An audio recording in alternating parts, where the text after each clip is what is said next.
Olá, eu sou a Renata Quadros e esse é o Recontando Casos. Porém, hoje não estamos na sala da minha casa, estamos aqui no meu outro cantinho, porque hoje é dia de domingo não resolvido.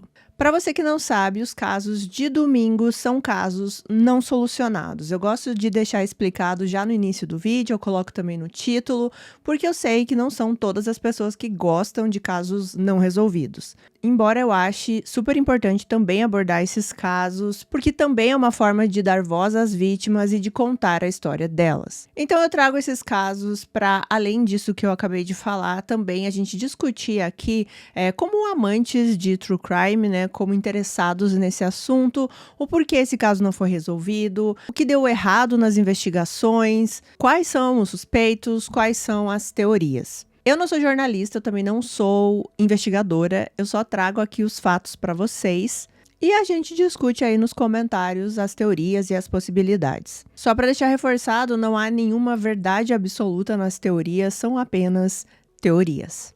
Então, se você gosta desse tipo de vídeo, já fica aqui que você vai se interessar muito pelo caso de hoje. Antes da gente começar o caso, eu só quero agradecer todo mundo que está aqui nesse momento, né, nesse domingão, que resolveu clicar no meu vídeo. E se você está chegando aqui pela primeira vez, eu espero muito que você goste do conteúdo e no final do vídeo se inscreva aqui no canal. E eu preciso contar algumas curiosidades aqui para vocês antes de começar o caso, porque nós somos amigos, não somos? Que bom que vocês concordam. Para começar, eu falei para vocês que eu queria trazer aqui em outubro casos mais antigos, e eu não sei porque na minha cabeça o caso de hoje era super antigo, e na verdade ele não é, porque ele aconteceu em 1981. E se você disser que 1981 é muito antigo ou é muito velho, a gente vai ter um problema, porque eu nasci em 1983.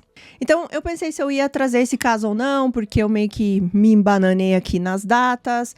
Mas aí, gente, eu descobri que esse caso inspirou um dos filmes de terror que eu mais odiei assistir na vida. E não é que eu odiei porque o filme é ruim, não. Não, pelo contrário, ele é bom. Só que foi um filme que eu assisti e ele ficou me atormentando durante vários e vários dias depois. O nome desse filme é Os Estranhos. E, na verdade, pelo que eu entendi, esse caso foi uma das inspirações, não foi exatamente só esse caso. Mas vocês que assistiram esse filme e depois vão aqui escutar sobre esse caso, vão poder me dizer que existem, sim, muitas semelhanças. E eu fiquei muito atormentada com esse filme porque eu fiquei pensando assim, gente, não é possível que exista tanta maldade assim no mundo. Não é possível que as pessoas sejam tão cruéis. E aí, isso me atormentou muito porque eu sabia que ele era inspirado em um caso real. Bom, o caso em si é esse que eu vou contar aqui para vocês, o caso da Cabana 28. Então, apesar dele não ser um caso tão antigo assim, como os outros que eu trouxe aqui nessa temática de outubro, eu resolvi trazer ele mesmo assim, e é um caso que a gente precisa discutir e tentar entender o que aconteceu aqui. Eu tenho muitas esperanças de que esse caso ainda vai ser solucionado. E então, chega de demora, essa introdução ficou longa. Eu sei que deve ter gente irritada nesse momento aí, mas então vamos para o caso e vamos começar conhecendo a família Sharp. Susan Sharp nasceu em 29 de março de 1945 e, na verdade, o nome dela de solteira era Glenna Susan Davis. Ela nasceu em Springfield, Massachusetts, e ela era conhecida por todo mundo pelo apelido de Sue. A gente não tem muitas informações da infância ou da adolescência da Sue, então a gente já vai aqui para o evento que aconteceu quando ela tinha 20 anos, que foi o seu casamento. Ela se casou com um homem chamado James Sharp e com ele ela teve 5 filhos.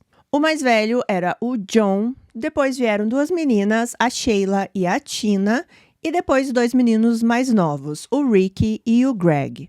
Com o tempo, o casamento acabou se deteriorando porque é dito que o James Sharp, ele tinha alguns problemas aí em controlar a raiva dele. É dito que ele se tornou emocionalmente e fisicamente violento com a família. Eles tentaram algumas vezes recuperar esse casamento, mas foi sem sucesso e tudo piorou quando a Sue descobriu que o James ele estava sendo sexualmente abusivo com as suas filhas. A partir desse momento, a Sue abandonou o James, ela pegou os 5 filhos e ela foi morar em Quincy, na Califórnia.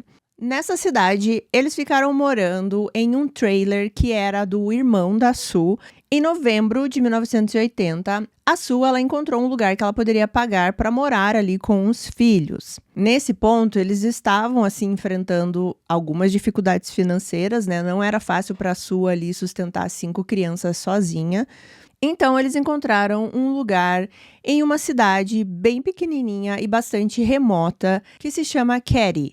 E eu preciso explicar um pouco para vocês sobre essa região específica, né? Sobre essa cidadezinha Katy. Para resumir aqui para vocês, a cidade de Katy, ela sempre foi essa cidade bem pequenininha. E bem pequenininha mesmo, assim, gente. Na verdade, era basicamente uma região, assim, onde cerca de 100 pessoas moravam.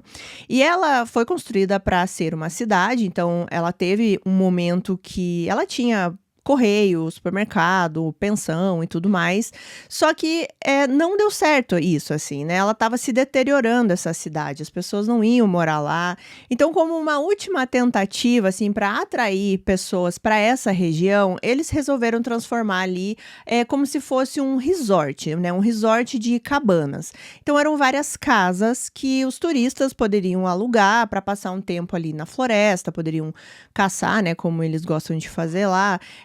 Visitar rios, lagos, fazer trilhas e tudo mais, né? Então era para ser basicamente esse resort, o nome inclusive era Katy Resorts. Só que essa ideia também não deu certo, né? Os turistas não chegaram, não tinha nenhum tipo de interesse em visitar essa região. Então a ideia que eles tiveram foi de transformar essas cabanas, né, essas casas que inicialmente eram ali desse resort, em casas populares, em casas para pessoas assim que não tinham muito dinheiro, para que elas pudessem pagar um valor acessível a elas e elas teriam onde morar.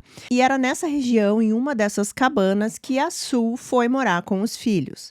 Essa região é bastante remota, ela tem acesso apenas por uma rodovia. Vou colocar no mapa aqui mais ou menos para vocês entenderem, mas eu acredito, gente, que hoje em dia esse lugar tem ainda menos pessoas. E essa região de Katy, ela é muito próxima à cidade de Quincy, a cidade onde a Sue estava morando antes. É uma distância ali de cerca de 10 quilômetros mais ou menos, então é bem próximo mesmo. E a cidade de Quincy era basicamente onde tinha tudo, né? Escolas, o trabalho das pessoas de Katy, comércio. Então, todo mundo que morava em Katy fazia tudo em Quincy. Era um vai e vem, digamos assim, bem comum. Bom, voltando aqui então para a história, a Sue, ela encontrou essa região, ela encontrou uma cabana que ela poderia pagar. A cabana que ela vai morar é a cabana 28. E a Sue, ela estava muito feliz em poder recomeçar ali com a família. Era um lugar bastante bonito, então tinham vários rios, como eu falei, trilhas para fazer, bastante bosque, bastante natureza. Não era só ela que estava morando ali, né? Existiam as outras cabanas também, então eles puderam fazer amizades. E nesse momento aqui, a Sue estava com 36 anos. O filho mais velho, o John, tinha 15 anos, a Sheila tinha 14, a Tina 12 e os mais novinhos, o Rick e o Greg, tinham 10 e 5 anos, respectivamente. E agora falando um pouco da cabana em si, que vai ser importante aqui para o caso. Eu vou colocar na tela aqui para vocês verem a foto da frente da cabana e vocês vão ver que ela parece ser bem pequena, né? É apenas uma entrada bem simples com uma porta. E vou colocar agora uma foto da parte de trás dessa cabana, para vocês verem que ela é um pouquinho maior. No começo eu achava até que eram duas casas diferentes, até eu entender aqui como ela foi construída, mas realmente a parte da frente dela fica na parte mais alta do terreno e ela é de 2 níveis, né? E a parte de baixo, né, o segundo nível ali, o que seria, digamos, um porão, é construído ali na parte mais baixa do terreno. Eu vou dar algumas descrições da casa, porque, obviamente, vai ser importante para o caso, tá? Então, você entrando na casa pela porta principal, você já vai dar na sala. Do lado direito tem uma espécie de um corredor, e nesse corredor tem um banheiro no meio. No quarto dos fundos era o quarto onde a Sue dormia com as 2 meninas, com a Sheila e com a Tina. E no quarto da frente, que dividia a parede ali com a sala, era o quarto dos meninos Ricky e Greg. Voltando aqui para a sala, você percebe que indo para os fundos da sala, você tem acesso à cozinha. E na cozinha existia uma porta, que quando você saía nessa porta, ela dava acesso a uma escada externa, né, na parte de fora da casa. que dava acesso ao cômodo que ficava no nível de baixo da casa, que pode ser um porão, pode ser um cômodo ali que você vai guardar algumas coisas. E esse cômodo era usado pelo filho mais velho da Sue, o John. Ele fez o quarto dele ali porque ele já era adolescente, ele queria um pouco mais de privacidade. Esse cômodo do quarto do John, ele não era possível acessar por dentro da casa, só pela parte de fora. Então, quando o John precisava acessar a casa, ele tinha que usar essa escada externa, né? Ele subia essas escadas, ele tinha acesso ali pela cozinha, então era isso que ele fazia quando ele ia comer alguma coisa ou quando precisava usar o banheiro. Por causa desse detalhe, a casa ela praticamente ficava destrancada, porque a qualquer momento o John precisava, né, subir, descer e entrar pela cozinha. Então, para facilitar isso, essa porta da parte de trás, pelo menos, sempre ficava destrancada. Bom, quando a família se mudou ali para Cary, na Cabana 28, as condições financeiras eram bastante precárias. A Sue, nesses primeiros momentos aqui, ela ainda não trabalhava. Então, ela sobrevivia ali com uma pensão pequena do pai e também com vale-refeição. Mas depois a Sue conseguiu um trabalho de meio período na cidade de Quincy. Ela também se matriculou em um programa educacional e, pelo que eu entendi, ela também recebia uma bolsa para poder estudar. E entre os cursos que ela estava fazendo no momento, ela fazia o curso de datilografia. A Sue é descrita como sendo essa mãe, assim, que fazia de tudo pelos filhos. Então, ela sempre estava ali em busca de trabalho, de estudar também, porque ela acreditava que dessa forma ela conseguiria um emprego melhor. Ela era bastante quieta, ela não era uma pessoa, assim, super sociável, mas ela era educada, ela não bebia, ela não gostava muito de festas, e ela estava ali para proporcionar para os filhos uma melhor vida. E nesse local onde eles estavam ali em Cary, as crianças gostaram muito, porque existiam outras crianças em outras cabanas que elas puderam fazer amizade, então elas tinham várias coisas para fazer. E essas cabanas, algumas eram mais próximas, outras mais distantes. Às vezes, assim, 2 cabanas eram mais próximas, aí tinha uma distância maior e tinham outras cabanas. Eu só encontrei um mapa na internet, pelo menos até o momento que eu estou gravando aqui, que mostra mais ou menos como era aí a disposição dessas cabanas. Eu vou colocar aqui na tela para vocês verem. E agora a gente vai entrar nas pessoas que moravam nessas cabanas aqui, que eram mais próximas à Sue e aos filhos dela, e que também, óbvio, é importante para a gente entender o caso. Uma das famílias que ficou bastante próxima à família da Sue foi a família que morava na cabana 27. A cabana 27, ela já ficava assim, do lado da cabana 28, e tem uma foto que mostra mais ou menos a distância ali, para vocês terem uma noção. Não era algo colado, né? Não dividiam a mesma parede, mas é bem próximo ali, né? Alguns passos você já está na cabana 27. E a família que morava nessa cabana era a família Seabolt. A família consistia nos pais James e Zania Seabolt. Eles tinham 2 filhas meninas, a Alyssa e a Paula, e também tinha um filho mais velho, adolescente, chamado Jamie. A Alyssa e a Paula, elas eram bastante amigas ali da Sheila e da Tina, né, das filhas da Sue.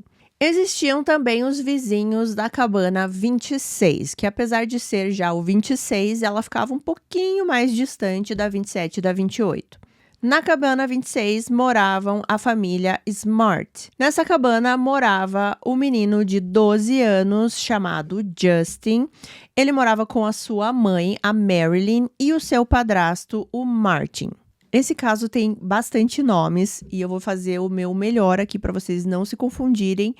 Então eu vou sempre falar das pessoas e falar da cabana que essa pessoa morava, que eu acho que fica um pouco mais fácil de entender. Então eu acho que agora vocês já têm todas as informações de onde estamos nesse caso, né?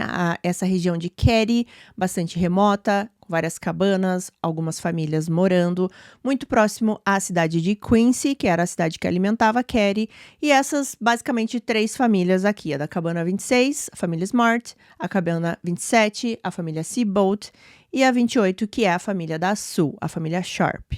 Olha, gente, eu fico muito feliz quando eu leio os comentários de vocês, que vocês falam assim, A Renata, ela explica com todos os detalhes, tudo certinho. Tem gente que reclama disso, né? Mas a maioria gosta, porque daí assim eu entendo a história. E assim, gente, eu vou dizer pra vocês que esse roteiro aqui, eu achei que ele ia ser muito mais fácil de fazer e não foi, justamente por isso, porque tem muitas pessoas e eu preciso realmente entrar na história e entender exatamente onde eu estou, qual é o lugar onde eu estou, quem mora onde, qual é a distância. Eu preciso visualizar isso na minha cabeça para entender o caso. Então, quando eu explico muito aqui para vocês, é porque eu quero que vocês praticamente entrem na minha cabeça e vejam o que eu tô vendo aqui e tento passar para vocês. Então, eu espero que dê certo, porque esse caso realmente tem bastante nomes, bastante pessoas e bastante cabanas. Mas então, vamos para o dia 11 de abril de 1981. Nesse dia, por volta das 11h30 da manhã, mais ou menos, a Sue, a Sheila e o filhinho mais novo, o Greg, eles vão para a cidade de Quincy buscar o Rick, que era o outro filho ali, mais novo da Sue. Ele tinha feito alguns testes em um time de beisebol, então a Sue estava indo buscá-lo para voltar para casa. Nesse trajeto aqui, ainda na cidade de Quincy, ela encontrou o filho mais velho dela, o John. Ele estava ali pela cidade com um amigo dele chamado Dana Wingate. O Dana Wingate tinha 17 anos, então ele era um pouquinho mais velho só que o John. Eles eram bastante amigos, eles saíam e eles estavam procurando uma carona para eles voltarem ali para Cary. Então, deu super certo aqui, né, a Sue encontrar o filho ali na cidade, ela mesma dá a carona pro filho e todos eles voltam ali para casa, né, para a Cabana 28 em Cary. Algumas horas depois, já aqui no meio da tarde, mais ou menos 3h30 da tarde, o John e o Dana, eles resolvem voltar para a cidade de Quincy, né? Lembra que eu falei que era sempre um vai e vem muito frequente, né? Porque era um lugar até que próximo. Aparentemente, eles queriam encontrar alguns amigos e fazer mais algumas coisas. E a Sue, ela falou que tudo bem, pode ir. Só que ela pediu para que eles não ficassem pedindo carona para ir e voltar, né? Eu acredito que ela queria que eles pegassem o transporte público disponível na época. Então, os meninos concordam e realmente eles foram vistos na cidade de Quincy, mais ou menos por esse horário, né? Depois das 3h30 da tarde. Nesse mesmo dia, agora mais à noite, a família ali da Sue, né, na Cabana 28, eles iriam receber um amiguinho do Rick e do Greg para dormir naquela noite. Esse amiguinho, eu já citei aqui, é o Justin Smart, que morava na Cabana 26. O Justin tinha 12 anos e, só lembrando aqui, o Rick tinha 10 e o Greg tinha 5 nessa época aqui. Eles iam se reunir ali, iam passar a noite juntas, como se fosse uma noite do pijama. Na mesma noite, a Sheila e a Tina, elas estavam na casa do lado, na cabana do lado, né? A cabana 27, que é a cabana da família Seabolt. Elas estavam lá passando um tempo, né, com a Alissa e a Paula. Só que o combinado era que a Sheila dormiria lá, né? Também era como se fosse uma festa de pijama, só que a Sheila queria dormir na cabana 27. A Tina, ela não foi autorizada a dormir junto ali com as meninas. Existe a versão de que as próprias meninas não queriam que a Tina dormisse com elas, porque era meio que assim, nós somos mais velhas, você é muito novinha. Mas existe a versão que a Sue não quis que a Tina dormisse fora de casa nessa noite. Então, em algum momento ali, perto das 9 da noite mais ou menos, a Tina retorna para a Cabana 28. Então, recapitulando aqui, a situação é a seguinte. Na Cabana 28, nessa noite do dia 11 de abril, estavam a mãe, a Sue, os dois filhos mais novinhos, o Rick e o Greg, com o amiguinho, o Justin. A Tina também estava na cabana. O filho mais velho, o John, está na cidade com seu amigo Dana, então em algum momento ali na noite eles iriam retornar para casa. E a Sheila está dormindo na cabana 27, a cabana ao lado. O clima aqui dessas cabanas, né, desse local onde eles estavam morando, era basicamente esse mesmo, assim, como se as famílias ali fizessem parte de uma família só. Então era bastante comum um dormir na casa do outro, as crianças tinham meio que esse livre acesso assim para entrar em qualquer cabana que eles conheciam. Era essa sensação mesmo de uma comunidade bastante unida.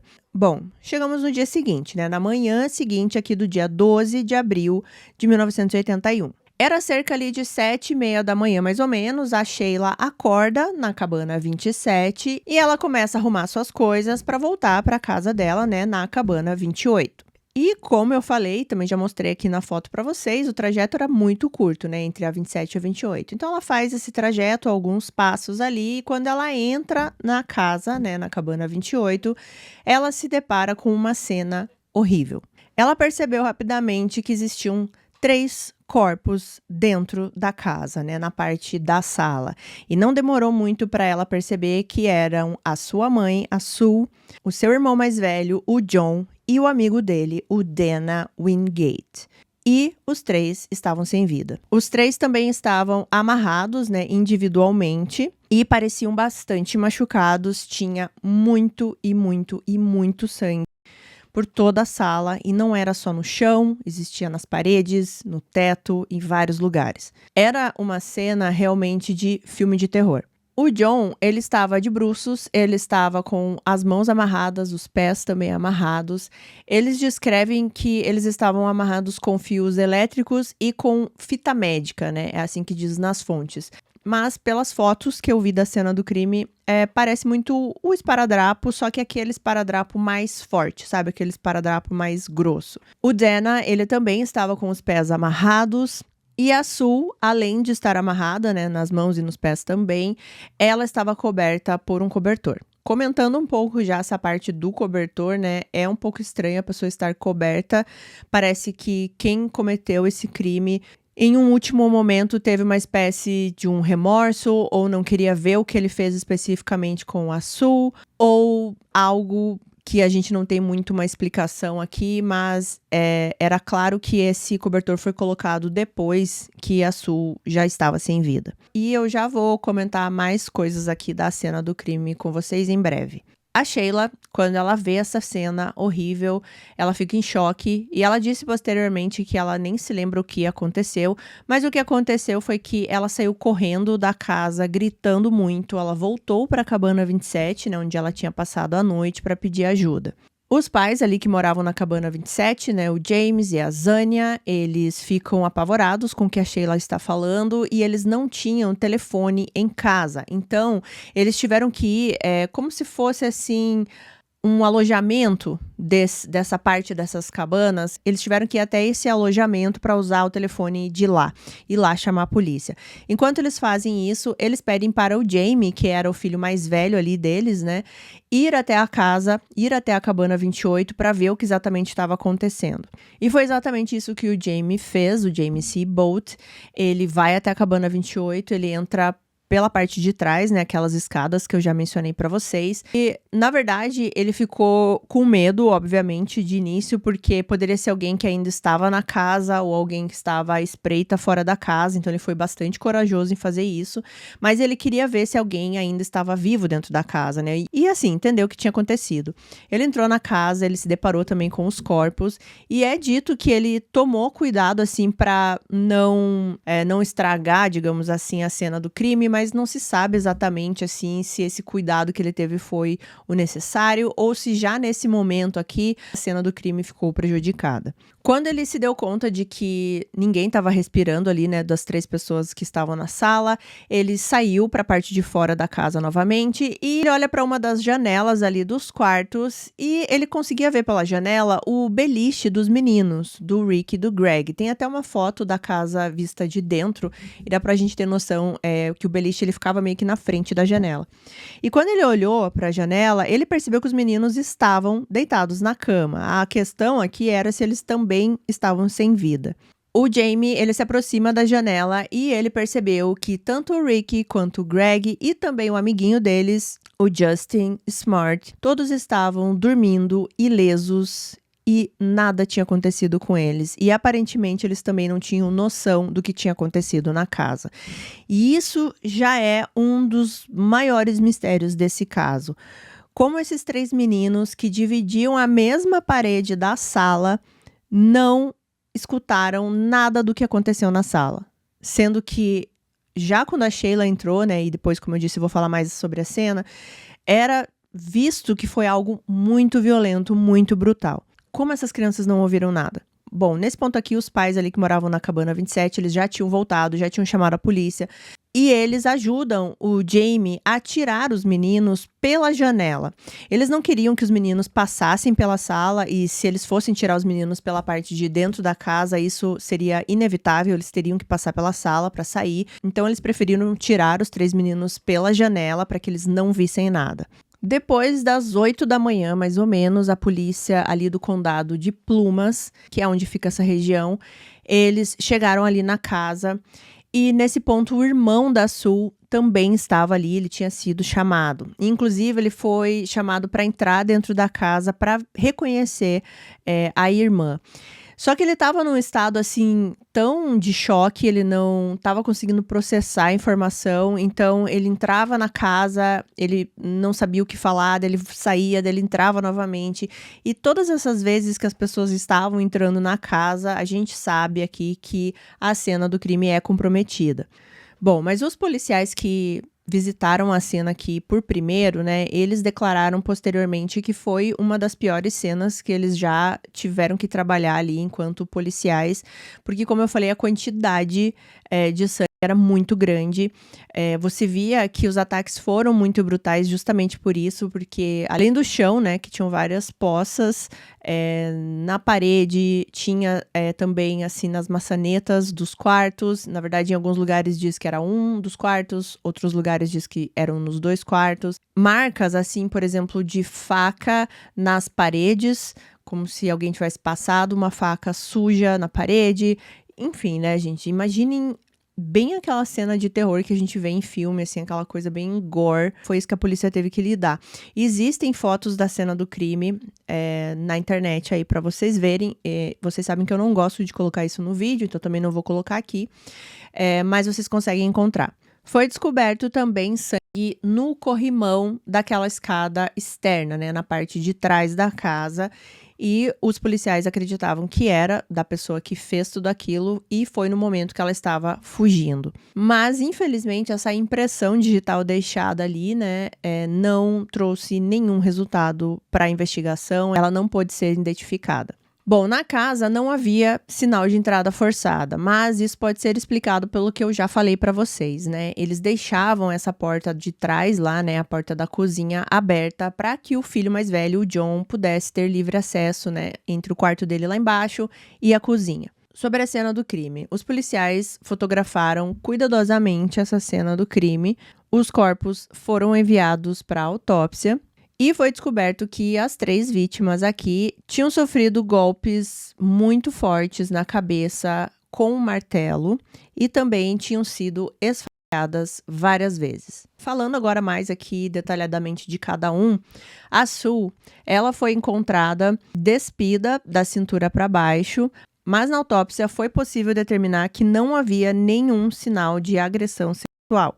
Ela estava amordaçada com a própria calcinha e também uma bandana e aquele esparadrapo que eu falei para vocês, enrolada várias vezes em volta da sua boca. As mãos e os pés estavam amarrados, ela estava amarrada com mais força que os meninos e ela tinha vários ferimentos de defesa, mostrando que ela lutou com o agressor.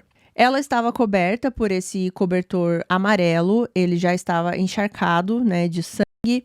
E ela tinha vários ferimentos de faca no peito, assim como a sua garganta tinha sido cortada. Ela também tinha um ferimento na cabeça que os policiais determinaram ser de uma arma de chumbinho. Embaixo dos pés da Sue foi encontrado sangue. O que a polícia acreditava é que ela não foi a primeira vítima, provavelmente ela foi a última a perder a vida e que de alguma forma ela andou pela cena do crime, né? Ou fizeram ela andar pela cena do crime, possivelmente depois que os meninos já tinham perdido a vida e tinham perdido muito sangue, ou o próprio sangue dela também, né? De alguma forma, ela, nesse momento que ela estava lutando com o agressor, porque foram encontrados esses ferimentos de defesa, ela pisava no sangue.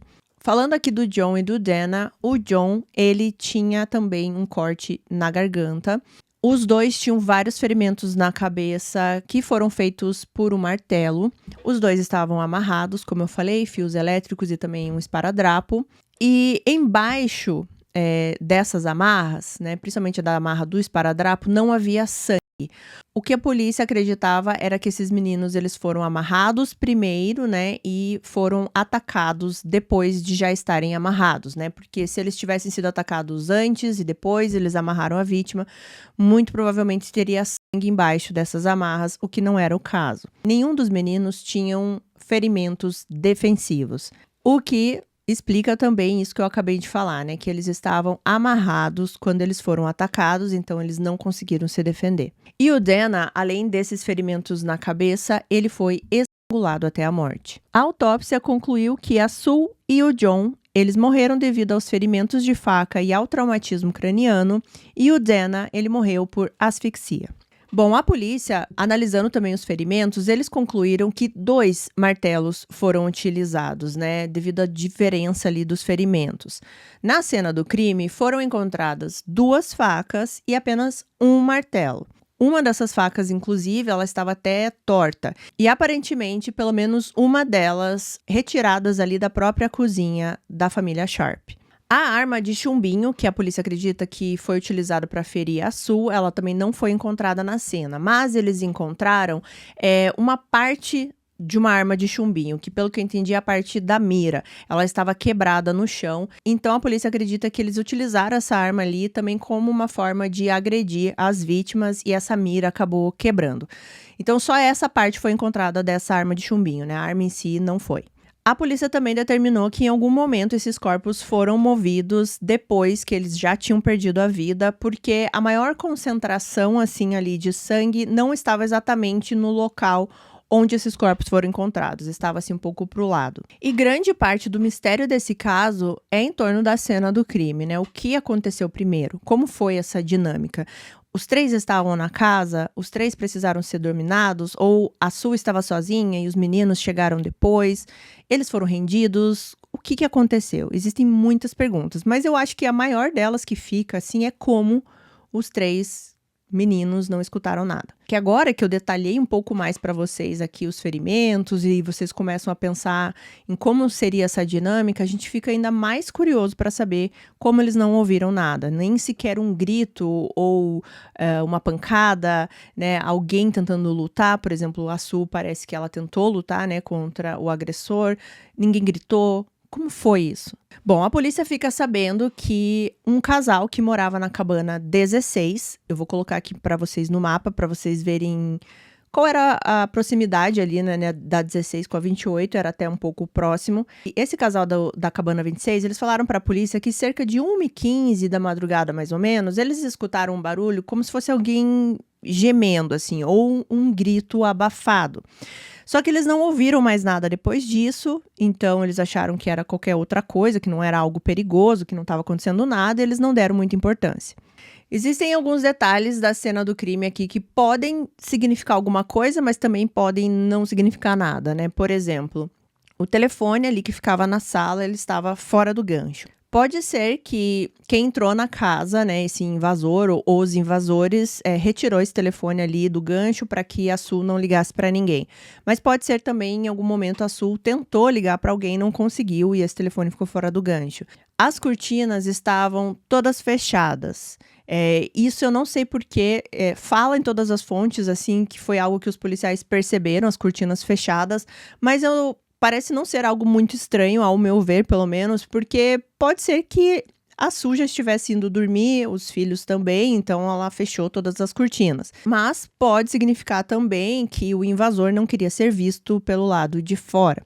E uma coisa bem difícil de pesquisar, né, sobre casos não solucionados e casos até um pouco antigos, até os mais antigos que eu estou pesquisando para outubro, é que informações são colocadas na história e você não sabe exatamente se essas informações vieram lá da investigação ou se elas foram acrescentadas na história para deixar a história ainda mais misteriosa. Por exemplo, em algumas fontes eu encontrei que o fio de telefone estava cortado também, mas em outras nem menciona isso. Então a gente fica sem saber, assim, realmente esse fio estava cortado ou não, ou só o telefone estava fora do gancho. Mas na maioria das fontes realmente só fala que o telefone estava fora do gancho. Existe também o detalhe que eu falei para vocês das maçanetas dos quartos, né? Em algumas fontes falam que nas 2 maçanetas dos 2 quartos foram encontrados sangue. Em outras fontes fala que foi só no quarto dos fundos, ou seja, que seria no quarto da Sul e da Tina. Mas também fica algo no ar, assim, sabe? A gente fica sem saber qual realmente é a informação correta. Porque dependendo, às vezes, de alguns elementos que são adicionados, você vai pender mais para uma teoria ou a outra, sabe? Então é bem complicado, assim, a gente tem que ler sobre esses casos em várias fontes e ver, assim, exatamente quais são os fatos. E essa questão da maçaneta, eu encontrei que o sangue foi encontrado na maçaneta no quarto dos fundos, ou seja, no quarto da Sul e da Tina. E por falar em Tina, vocês perceberam que eu não falei dela ainda. Não mencionei ela em nenhum momento aqui que estou falando da cena do crime. E isso é porque a Tina, de 12 anos, estava desaparecida. E assim como eu demorei para falar aqui dela para vocês, foi até proposital, no dia em si, onde tudo aconteceu, as pessoas também demoraram para perceber que a Tina estava desaparecida. Quando eles foram olhar no quarto, né, da Tina, existia uma pequena mancha de sangue nos lençóis ali da cama, mas fora isso não existia nenhuma outra evidência. O que era bastante alarmante, né? Porque como eles demoraram para perceber que a Tina estava desaparecida, e eu realmente não sei como isso aconteceu, eu acho que pelo choque da cena, né, é muita coisa acontecendo, talvez tenha sido isso. Mas como eles demoraram para perceber, eles também perderam ali momentos, né, e horas importantes para investigar um desaparecimento, né, que são as primeiras horas. E eu preciso dizer aqui para vocês que a investigação em si desse caso vai deixar esse caso ainda mais confuso e que vai deixar na gente aquela sensação de desconfiança, de encobrimento, por exemplo, e de uma investigação mal feita. Várias coisas aconteceram de errado nessa investigação já desde o início, né? Muitas pessoas entrando na casa, eles não perceberem que a Tina estava desaparecida, e era realmente porque a polícia ali do local, eles não estavam acostumados a lidar com uma cena de crime dessa forma, do jeito que foi, era algo muito grandioso para eles. Eles não tinham treinamento para uma cena dessa, eles não tinham treinamento ali de coletar propriamente tudo que estava na cena, DNA, vestígios, impressões digitais, talvez até por isso que essa impressão digital encontrada no corrimão na escada externa da casa nunca foi identificada. Mas o que eles puderam fazer, o que eles puderam coletar ali, eles coletaram. Bom, quando eles se deram conta que a Tina estava desaparecida, eles fizeram uma busca ali pela região para primeiro ver se o corpo dela não seria encontrado, e realmente não foi.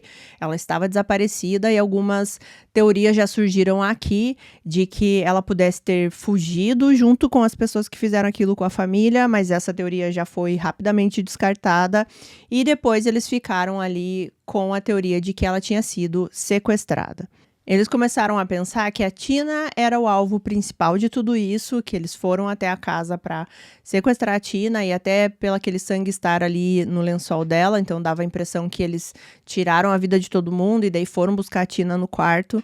Então a questão aqui é que eles precisavam trabalhar rapidamente, né, porque existia uma esperança da Tina ainda estar viva.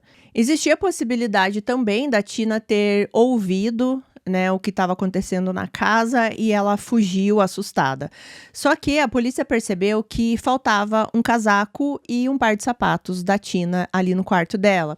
Então, possivelmente a pessoa que fez tudo isso e que levou a Tina da casa, ele deu um tempo para Tina pegar esse casaco, calçar os sapatos e sair da casa, né? Se ela tivesse saído assustada, não ia pensar em pegar um casaco, um sapato e fugir.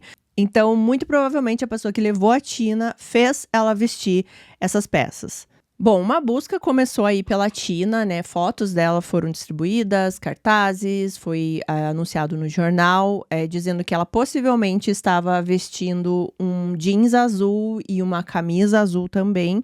A polícia também pediu para a população para que ela ficasse esperta aí se alguém aparecesse com ferimentos, né? Com roupas, de repente, sujas, se elas vissem algo suspeito, que elas fossem até a polícia. Porque como esse ataque foi bastante brutal e, por exemplo, a Sul, ela lutou, né, de volta, muito provavelmente essa pessoa deva ter se machucado. Mas nada aparecia. Ninguém tinha visto a Tina e ninguém também tinha um suspeito para apresentar para a polícia. Ficou muito claro também para a polícia já desde o início que era um ataque pessoal. algo com muita raiva, de repente uma vingança. A pessoa que fez isso, ou as pessoas que fizeram isso, se certificaram de que os 3 ali sofressem bastante. Não foi como se a pessoa entrou na casa, deu um tiro em cada um. Não, a pessoa realmente queria essa cena de terror. E devido aos ferimentos da Sue terem sido um pouco piores, digamos assim, do que o dos meninos, por ela ter lutado e por ela ter sido atacada de mais formas ali, por ela ter sido despida também, parecia que essa raiva era mais contra ela.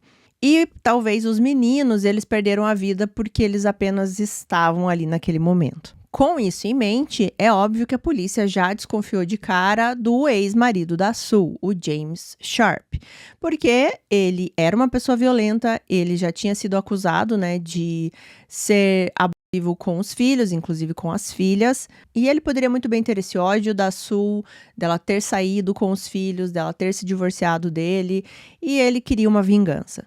Só que a polícia investigou o James Sharp e ele tinha um álibi muito sólido, ele não estava nem na região, nem próximo da região, foi possível comprovar onde ele estava e ele foi descartado. É óbvio que rumores apareceram já logo de cara, tanto pela população em si, mas também pela mídia ali local. Então eles chegaram a falar que a Sue poderia ter algum tipo de envolvimento com trabalho sexual, com drogas também, mas isso foi descartado, não havia qualquer indício disso, também não havia nada, assim, nenhuma evidência de que existia drogas dentro da casa. E a Sheila, na época, ela era um pouco mais velha, né? Ela saiu em defesa da mãe, dizendo que a mãe jamais foi envolvida com nada disso. Existiram alguns rumores também acerca dos meninos, do John e do Dana, falando que eles poderiam estar envolvidos com droga, porque o Dana, ele tinha, assim, uma fama meio que de ser encrenqueiro, de estar sempre ali no meio de problemas. Ele era um pouquinho mais velho que o John, né? Ele tinha 17. Surgiram rumores, por exemplo, de que ele tinha roubado o LSD de um traficante, então esse traficante poderia estar buscando vingança. Mas isso também nunca foi provado, não havia evidência nenhuma de que isso tinha acontecido e a polícia não sabia para onde seguir. A polícia, então, ela resolveu começar a traçar ali uma linha do tempo, né, do que as pessoas ali da casa fizeram nos últimos minutos e principalmente dos meninos, do John e do Dana, porque eles estavam fora da casa, né. A Sue, a Tina e os meninos, eles estavam na casa ali já desde o início da noite. Bom, o que foi relatado dos meninos? Em resumo aqui para vocês. Eles foram vistos na cidade de Quincy por volta ali das 3:30 da tarde.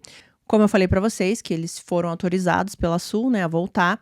Só que é dito que eles, ao contrário do que a mãe tinha pedido, né, eles pegaram uma carona, inclusive aparentemente teve uma mulher que disse que deu carona para eles até a casa de um amigo dos dois, onde estava acontecendo uma festa. E depois eles voltaram para a cidade de Quincy, eles foram vistos lá na cidade cerca de 10 horas da noite e de alguma forma eles voltaram para casa depois de 10 horas da noite. Então eles passaram ali o final da tarde na cidade de Quincy, eles foram até essa festa, voltaram ali para o centro da cidade, pegaram provavelmente carona com alguém e voltaram para casa. Foi especulado na época, e algumas pessoas também têm essa teoria, de que essa pessoa que deu a carona para os meninos da cidade até a casa ali em Cary, na Cabana 28, pode ser a pessoa que invadiu a casa. Só que fica no ar o porquê essa pessoa faria isso, né? Por que ela resolveu do nada, né? Pegar esses meninos, daí quando ele foi deixar os meninos em casa, ele olhou pra casa e falou, acho que eu vou entrar aí. Mas tem pessoas que acreditam nessa teoria, que de repente essa pessoa já rendeu os meninos no carro, e quando eles entraram, eles já estavam amarrados de alguma forma, e daí eles atacaram a Sue, mas aí não tem muita explicação do porquê eles fariam isso, porquê eles levariam a Tina, por exemplo, se fosse uma pessoa aleatória. Né, se fosse uma pessoa assim, que eles apenas pegaram carona, por que ele levaria a Tina? Como é que essa pessoa saberia que existiria uma menina de 12 anos dentro da casa, a não ser que fosse uma pessoa que de repente já estivesse vigiando os meninos e esperando por esse momento? Então, assim, muito tem que acontecer, muito tem que casar para que essa teoria seja verdadeira, né? Que uma pessoa aleatória que deu carona para os meninos fez isso na casa. Também não explica porque nada da casa foi roubado, né? Era nítido que a pessoa que fez isso pelo horror mesmo. Foi lá, tirou a vida dessas pessoas tirou a Tina de dentro de casa pela violência mesmo, porque não tinha nada faltando, não era um roubo nem nada do tipo. Sobre essa festa que os meninos foram, porque também foi especulado que de repente alguém dessa festa, eles podem ter arranjado uma briga nessa festa e essa pessoa foi atrás dos meninos para brigar com eles, entraram na casa e fizeram tudo aquilo.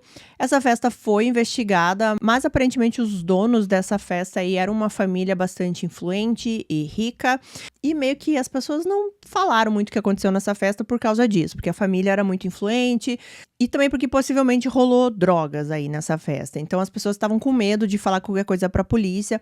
A polícia, ela deixava bem claro quando ela ia interrogar essas pessoas, né, da festa, falando assim, olha, a gente não tá preocupado se você usou drogas, se você vendeu drogas, se você comprou drogas, a gente só quer saber sobre esse caso da Cabana 28, a gente tá interessado nisso. Então, se você souber qualquer informação, fala pra gente. Mas nenhuma informação também saiu disso. Uma coisa também que, só pra eu mencionar aqui, pra vocês já irem pensando nas teorias de vocês, é que essa teoria de que alguém queria fazer mal para os meninos, ou alguém aleatório deu a carona para eles e seguiu até a casa, também não faz muito sentido, porque parece que tudo que foi feito nessa noite lá dentro da casa foi meio que planejado, né? A pessoa levou fios elétricos, levou martelo, levou esse tipo de esparadrapo. Então parecia que era algo que a pessoa já estava pensando em fazer. Já sabia que ela ia ter que amarrar pessoas, já sabia como ela ia atacar. Tirando a parte da faca, que pelo menos uma das facas era da própria família, a pessoa foi armada com esses martelos, né, e com essas coisas aí para amarrar. Então, dificulta também a gente acreditar nessa teoria de que alguém aleatório decidiu nesse dia olhar para os meninos, oferecer carona para eles e falar, vou ver onde eles moram, de repente eu entro na casa deles e mato todo mundo. Então, não parecia ser algo aleatório. A polícia, ela também começou a investigar ali a vida da Tina, né? Pessoas conheciam a Tina, o que ela estava fazendo, porque foi até cogitado também que, de repente, a Tina poderia estar se relacionando com alguém mais velho, alguém poderia estar, assim, iludindo ela de alguma forma, né? Falando, eu vou te buscar e tal. Mas também tinha toda essa questão de que a Tina queria dormir fora de casa e a mãe que não deixou, então, se fosse da vontade da Tina, ela estaria na outra casa. Mas, enfim, eles começaram a investigar ali a vida da Tina e eles descobriram, gente, que a Tina, ela tinha um professor que era meio que, assim, obcecado nela. Tão obcecado que ele tinha uma foto da Tina dentro da casa dele. E se isso não é estranho, gente, eu não sei mais o que é. Um professor ter a foto de uma aluna específica dentro da casa. Esse professor, inclusive, posteriormente, ele foi preso por molestar uma menina menor de idade. Mas esse professor, ele foi investigado, foi interrogado, ele tinha um álibi também sólido pro dia ali, pra noite, né, do crime. Ele era um outro criminoso, mas ele não tinha nada a ver aqui com o crime na casa da família Sharp. Bom, o que a polícia sabe nesse momento, né? Eles sabem que na casa estavam a Sue, os 3 meninos, né? O Rick, o Greg e o Justin. A Tina voltou para casa ali cerca de 9h30 da noite. E os meninos devem ter chegado na casa ali cerca de 10h30, um pouco depois desse horário. Então, algo aconteceu depois disso, né? Ali depois das 11 horas, na madrugada, e ainda mais se eles forem adicionar aqui o que os vizinhos falaram, que eles ouviram ali um gemido, né? Ou um grito abafado, mais ou menos 1h15 da madrugada. Então, eles acreditavam que o que aconteceu ali pode ter acontecido nesse período de tempo aqui, né? De meia-noite até umas 2 da manhã, mais ou menos. Porque eles acreditam também que a Tina poderia estar dormindo, né? Que ela estava no quarto, né? E por isso que tem aquele sangue no lençol. Quando ela foi retirada de lá, o lençol sujou. E a pessoa que invadiu a casa talvez achasse que a Sue estaria sozinha na sala. Ou até ela poderia estar sozinha na sala, mas em algum momento os meninos chegaram. Então eram muitas possibilidades e muitas perguntas. A polícia, é claro, falou com os meninos que estavam dormindo na casa, né? O Rick, o Greg e o Justin. Só que eles falaram que não ouviram nada e que eles dormiram a noite inteira e só foram acordados na manhã ali do dia 12, quando pediram para eles saírem pela janela. Mas o Justin, que era o vizinho de 12 anos que estava dormindo ali na casa, né, na noite do pijama, ele começou a mudar a versão dele. O Justin, ele começou a dizer que ele estava tendo um sonho recorrente né? Toda noite ele sonhava a mesma coisa e que parecia que ele estava revivendo o que aconteceu naquela noite. Um psicólogo, na época, né, que avaliou essa situação, ele disse que o Justin, ele pode realmente ter visto alguma coisa naquela noite, ele viu tudo acontecer, mas o cérebro dele, como um mecanismo de defesa, porque foi algo muito chocante, ele meio que transmite isso, né, como se fosse um sonho. Então, o Justin, ao invés de ele lembrar de algo como se realmente tivesse acontecido, ele se lembra como se ele tivesse sonhado. Bom, mas o que ele disse para os investigadores? Ele disse que 2 homens foram os culpados. 2 homens entraram na casa e tiraram a vida de todo mundo.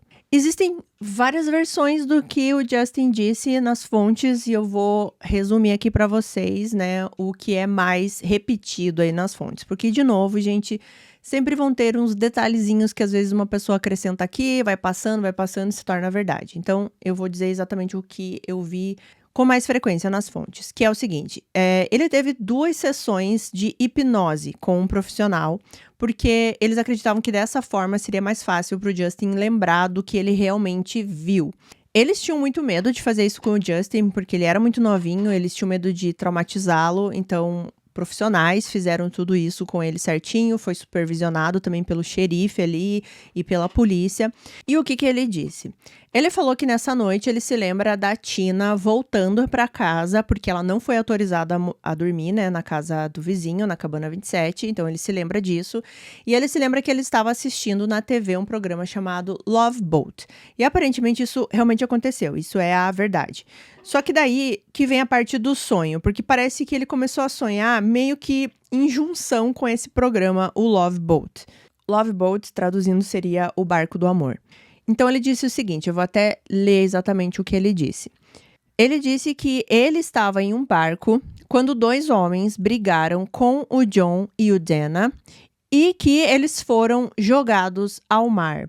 Um dos homens tinha um canivete na mão direita e cortou a Sue no peito, e na outra mão ele tinha um martelo. Então, muita coisa que o Justin disse que era esse sonho, realmente eram coisas encontradas na cena do crime, né? Os ferimentos, onde a Sue foi ferida, as armas utilizadas, só que era misturado com essa questão aí de que eles estavam num barco, né? Isso obviamente não aconteceu. Na segunda sessão de hipnose, ele mencionou a Tina. Ele disse que a Tina supostamente acordou e apareceu na sala para ver o que estava acontecendo. Ela estava carregando um cobertor. Então, um homem agarrou a Tina e carregou a Tina pela cozinha, descendo aquelas escadas externas da casa. Depois, esse homem retornou para a casa, ele retirou uma das facas que estavam presas na parede e ele também levou o cobertor. Só que ele também disse que quando esse homem saiu, ele viu que a Sue estava ferida e ele tentou estancar os ferimentos da Sue com as mãos e quando ele não conseguiu, ele usou um cobertor. O que também são coisas que condizem ali com a cena do crime, só que o que parece que não foi muito real, de repente aqui foi ele tentar estancar o sangue, porque senão eu acho que ele estaria com as mãos sujas, né, de sangue, a não ser que ele tenha lavado e não se lembra. Enfim, ele contou tudo isso para os investigadores e tudo era meio que assim, um sonho, mas que nesse sonho tinham muitas coisas que a polícia acreditava que realmente tinha acontecido. Então parecia que o Justin, ele não tinha sonhado, ele tinha visto de alguma forma o que tinha acontecido e agora ele estava nessa situação que estava misturando a realidade com o sonho. Mas o que o Justin fez nesse momento foi dar uma descrição desses 2 homens. Ambos os suspeitos, de acordo com o Justin, eram relativamente jovens, entre 20 a 30 anos. Os 2 usavam óculos com uma armação dourada. Em algumas fontes diz que o Justin descreveu esses homens com óculos escuros, em outras é como se fosse óculos de grau. Um deles tinha cerca de 1,80 m de altura, o outro um pouco mais baixo. Um deles tinha cabelos loiros e longos e o outro era de cabelos escuros e curtos. E esse de cabelos loiros tinha bigode. Isso também ficou um pouco confuso para mim, porque na descrição que falam que o Justin deu, ele fala que o homem de cabelo loiro escuro era o que tinha o bigode, mas no desenho, quem está de bigode é o de cabelo curto.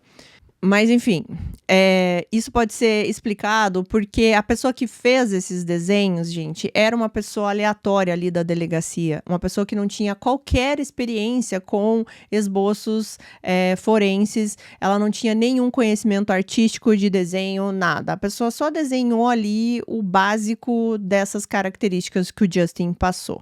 Mais uma coisa aí muito ruim da investigação aqui da época, né, gente? Por que não foi chamado alguém especializado para fazer esses esboços, né?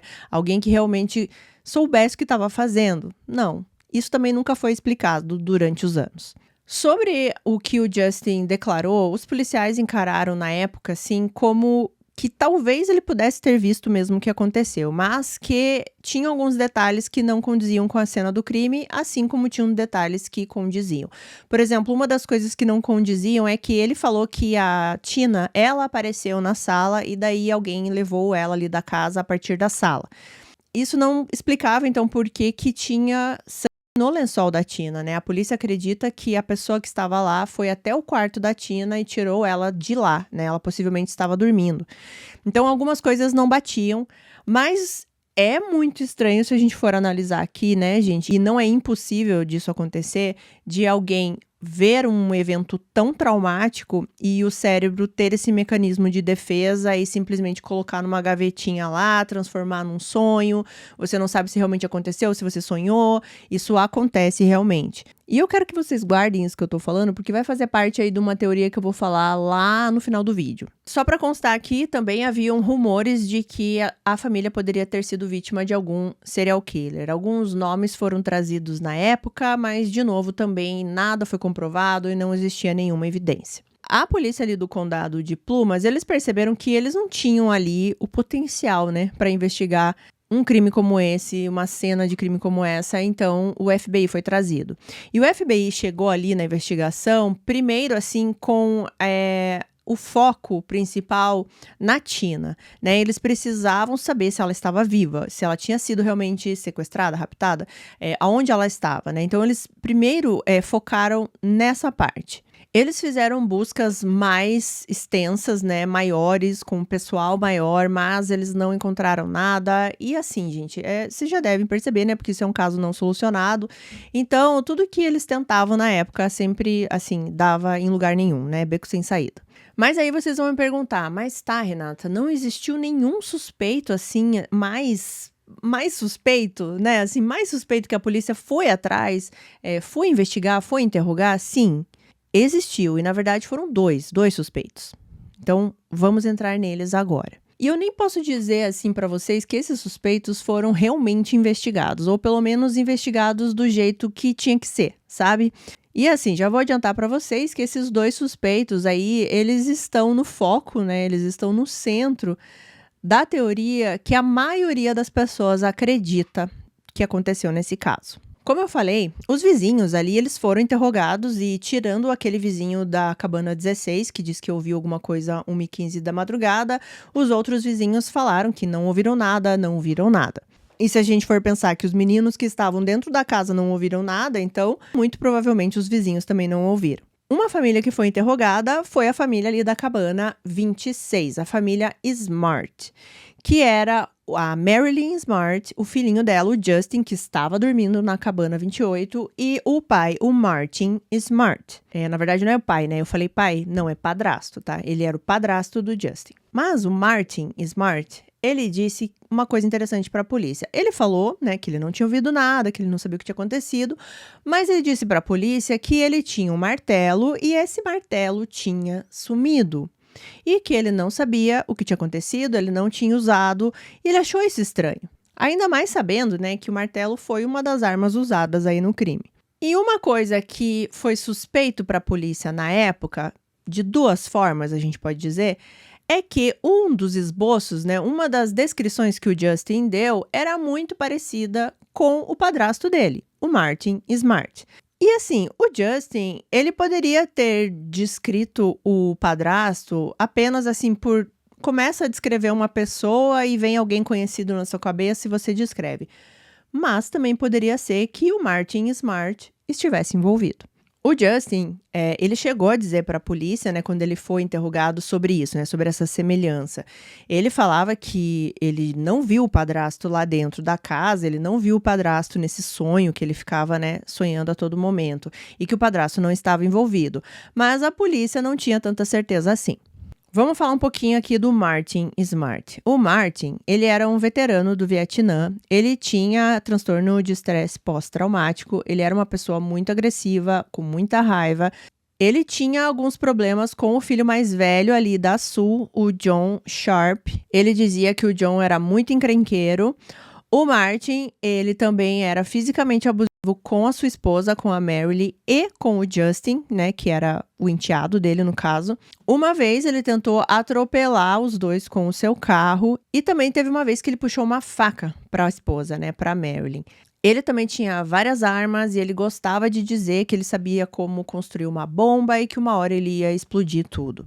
A Marilyn e o Martin, eles não tinham ali um casamento muito feliz, como já dá para imaginar. É dito que os dois eram infiéis nesse ponto aqui. A Marilyn reclamava muito da violência, né, do Martin, e ela estava pensando em se divorciar dele.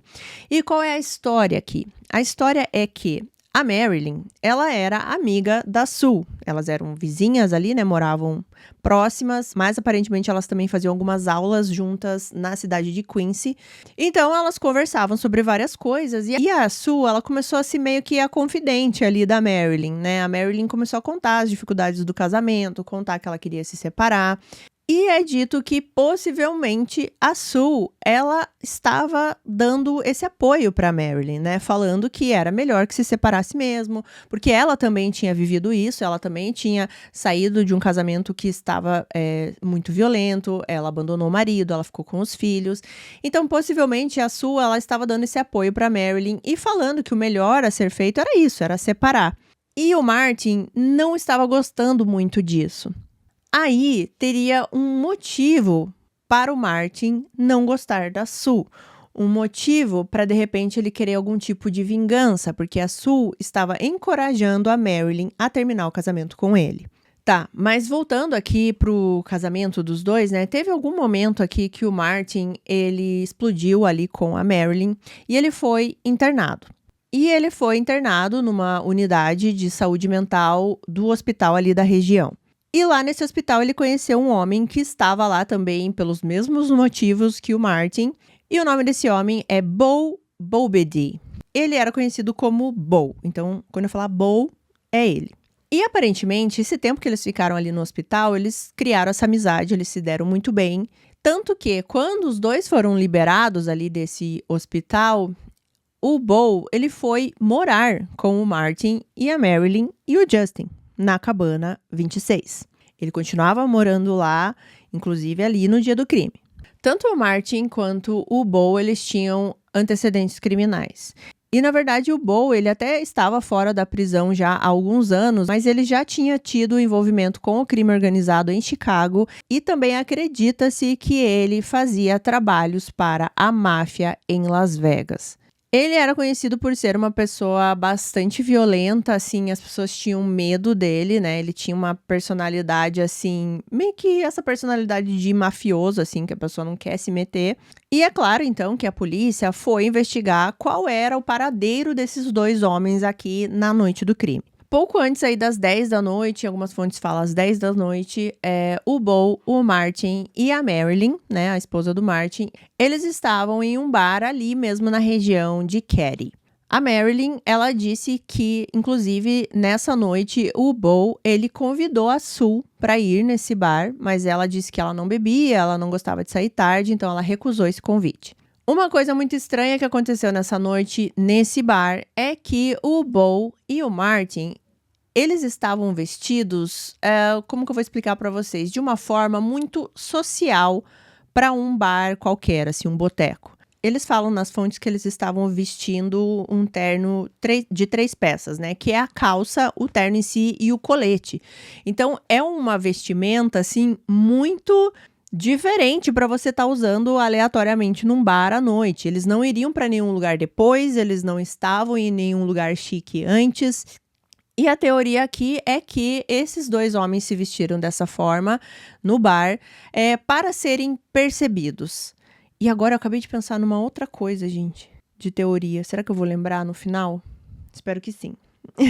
Que eu não coloquei no roteiro, então eu espero que eu lembre. Mas então, como eu ia dizendo, a teoria aqui, né, o que acham que aconteceu é que esses homens apareceram vestidos dessa forma no bar porque eles queriam ser percebidos. Como se fosse, assim, um álibi, do tipo, vejam que a gente tá aqui porque se alguém perguntar onde a gente tava, vocês têm que ter certeza que a gente tava aqui. Então, era uma forma, assim, deles serem vistos por muitas pessoas. A Marilyn, por exemplo, ela estava no bar também nesse dia com eles, mas muitas pessoas não se lembram da Marilyn nesse dia no bar, e justamente pode ser por isso, porque ela estava vestida como qualquer pessoa. Bom, a Marilyn, ela disse que nessa noite que eles estão no bar, o Bo se vira para ela e diz que ele estava com vontade de tirar a vida de alguém. Os três, então, eles voltam para casa cerca de 11 horas da noite, prestem atenção nos horários. A Marilyn, ela vai direto para a cama, mas aparentemente o Martin e o Bo não. Ela não sabe exatamente o que eles foram fazer, mas ela se lembra que por volta das 2 da manhã, já tinham passado das 2 da manhã, ela acordou e ela viu os dois homens queimando alguma coisa no fogão a lenha ali da casa. Obviamente, ela achou aquilo muito estranho, mas outra coisa que ela achou muito estranha é que os dois homens não estavam mais com aquelas roupas que eles foram vistos no bar anteriormente. Eles tinham trocado de roupa. Então, existe aqui esse gap, né? Esse espaço de tempo de mais ou menos 11 da noite, que foi quando eles chegaram em casa com a Marilyn, até 2 da manhã, quando a Marilyn viu os dois homens queimando algo no fogão. Fora que era algo muito suspeito eles estarem queimando algo às 2 da manhã, eles tinham trocado de roupa por algum motivo. Então, claramente isso era suspeito para a polícia e a polícia trouxe os dois homens ali para o interrogatório. Só que uma coisa que vocês precisam saber é que na época dos fatos existia um xerife chamado Doug Thomas. E eu já vou adiantar para vocês que, assim, eu não quero acusar ninguém, né? Deus o livre. Mas as fontes dizem que, supostamente, ele não fez um bom trabalho. E ele não fez um bom trabalho porque ele era amigo do Martin, supostamente. Começando por esse interrogatório, né? Esse xerife, ele não trouxe ali as pessoas envolvidas no caso para interrogar os dois homens. Ele trouxe outros dois detetives de fora, aleatórios, que não sabiam nada sobre o caso e que não estavam acostumados a cuidar desse tipo de crime. Eles eram mais envolvidos em crimes de gangues, máfia e não muito de homicídios ou sequestros. E mais do que isso, eles ainda interrogaram o Martin e o Bo juntos, coisa que você jamais deve fazer. Se você tem dois suspeitos, você sempre vai interrogar separado. Quando eles perguntam assim, onde vocês estavam nessa noite? O Bo disse, eu estava no bar com o Martin. E o Martin disse, eu estava no bar com o Bo. E esses investigadores falaram, então tá bom. Uma coisa que o Martin disse que foi muito suspeito foi que ele falou, né, que ele estava no bar junto com o Bo e com a Marilyn, mas que ele notou dois homens no bar também e que esses dois homens eram muito parecidos com ele e com o Bo. Isso é algo, assim, muito estranho de se dizer, né? Olha, não fomos nós que cometeram os crimes, mas podem ter sido duas pessoas muito parecidas com a gente. Foi nesse interrogatório também que o Martin, ele disse e contou ali para esses investigadores sobre os problemas que ele estava enfrentando no casamento. Ele falou que ele tinha esses rompantes de raiva, que ele tinha transtorno de estresse pós-traumático. Ele continuava falando sobre o martelo, ele falava assim, olha, eu ouvi que usaram o martelo aí no crime e eu quero dizer que meu martelo sumiu, hein? Já estava dando muitas desculpas. Mas aí a polícia resolve, então, fazer esses dois homens passarem aí pelo teste de polígrafo. E os dois passaram no teste de polígrafo. E depois disso, os dois foram liberados e nunca mais foram interrogados pela polícia novamente. Algum tempo depois, e assim, foi pouco tempo depois do crime, o Martin, ele se mudou, ele foi para o Oregon e o Bo, ele também saiu ali da região e foi morar em Illinois. O que também é muito suspeito, né? Então, foi isso que aconteceu na época, foi essa investigação feita na época. E eu tenho certeza que vocês concordam comigo que existem muitas questões aí sobre esses dois homens que são suspeitas, no mínimo suspeitas. Existem várias coisas que falam sobre esse caso, algumas pessoas que conheciam, que eram vizinhos, também que continuaram falando sobre esse caso anos depois. Uma dessas pessoas é a Marilyn, que é a esposa do Martin, era, né? E que morava na Cabana 26, mãe do Justin. Ela falou, por exemplo, assim, várias vezes de que ela disse pra polícia que acreditava que o Martin e o Bo estavam envolvidos nesse crime. Ela sempre falou isso. Ela disse também que ela encontrou uma jaqueta ensanguentada dentro da casa dela, que ela entregou para a polícia. Porém, esse item não foi investigado e também não há nenhum registro dessa jaqueta nos arquivos do caso. Então, tem muitas coisas que aconteceram nesse caso e que não foram investigadas ou que foram colocadas ali para esquecimento e parece assim que ninguém olhou realmente o que estava acontecendo. Mas uma coisa que é bastante repetida nesse caso é sobre a investigação, sobre a polícia e principalmente sobre o xerife Doug Thomas, de que ele tinha essa amizade com o Martin e ele pode ter contribuído assim para que ele saísse ileso. Eu encontrei algumas fontes também, esse Doug Thomas falando que nunca existiu nada disso e que ele não era amigo do Martin, que na verdade, quando o Martin e a Marilyn, eles estavam ali com problemas no casamento, o Martin procurou o xerife para receber algum tipo de aconselhamento. A gente sabe que a gente não tem isso aqui, né? Mas o xerife é visto meio que como essa pessoa, assim, que pode ajudar todo mundo, ainda mais uma comunidade muito pequena. É um cargo bastante respeitado. Então, tudo que acontece, as pessoas vão falar com o xerife, né? E até, assim, para aconselhamentos ali na família, filhos e, no caso aqui, o casamento, né? Então, esse xerife Doug Thomas, ele declarou posteriormente que tudo que eles puderam fazer na época, eles fizeram. E que ele não tinha essa amizade com o Martin, que na verdade o que ele teve com ele foi esse aconselhamento aí sobre o casamento. Mas o que a gente tem que concordar aqui é que essa investigação foi muito precária, seja por algum interesse ou seja por falta de conhecimento, por falta ali de lidar com crimes dessa magnitude, né, com esse tipo de cena de crime, seja qual for o motivo, essa investigação foi sim bem abaixo do que deveria ser. E como eu falei para vocês, a teoria de que envolve esses dois homens como suspeito é a mais forte, mas vai ficar mais evidente para vocês agora aqui até o final do vídeo. Então, fica aí, fica até o final do vídeo. E se você não é inscrito ainda, se inscreva neste momento aqui. Se você tá gostando do jeito que eu conto o caso, se inscreve. Bom, mas, né, como não é surpresa para ninguém, a investigação esfriou. Porém, a Sheila, que era agora ali a irmã mais velha da família, né, porque ficou ela e os dois irmãozinhos mais novos, ela nunca desistiu desse caso. Ela queria não só saber o que aconteceu com a família dela, mas, se vocês não se esqueceram, encontrar a Tina, porque a Tina ainda estava desaparecida. Então ela ficava frequentemente pressionando o gabinete do xerife, a polícia, para que eles não esquecessem desse caso. Uma nova informação sobre esse caso, e uma informação não tão boa assim, apareceu quase que exatamente 3 anos depois do crime. Foi no dia 22 de abril de 1984. Um homem, ele estava fazendo uma coleta de lixo em uma floresta. Essa floresta ficava a cerca de 100 quilômetros ali da Cabana 28.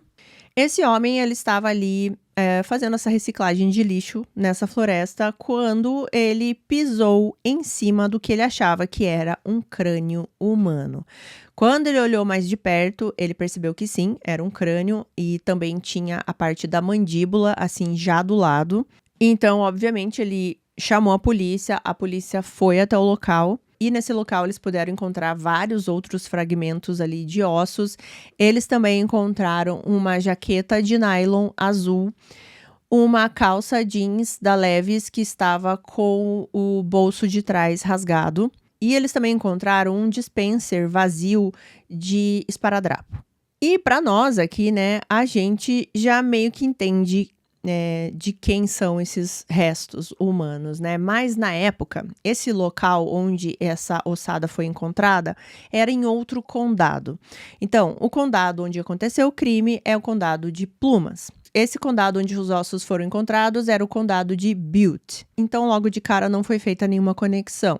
Mas 2 meses depois, em junho de 84, registros dentários identificaram aquele crânio como sendo de Tina Sharp, de 12 anos. Na época, o legista disse que, muito provavelmente, a Tina tinha perdido a vida 6 meses depois do crime. Porém, pelo que eu pesquisei, essa informação foi descartada posteriormente e acreditam sim que a Tina, ela perdeu a vida já ali momentos e horas depois do crime dentro da cabana 28.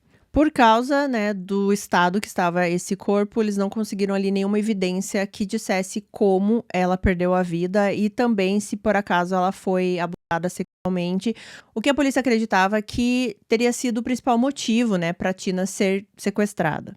Foi uma notícia bastante difícil, apesar de que, nesse momento, as pessoas não acreditavam que a Tina estivesse viva, né? Dada a violência que a família dela foi encontrada dentro da casa, eles não acreditavam que ela teria sobrevivido a essas pessoas. Mas, de certa forma, é aquilo que a gente sempre fala, foi um fechamento ali para os outros irmãos, né? A Sheila, o Rick e o Greg. Mas mesmo com essa descoberta agora aqui, né, dos restos mortais da Tina, a investigação não teve qualquer evolução e os 2 principais suspeitos aqui do caso, eles acabaram falecendo nos anos seguintes.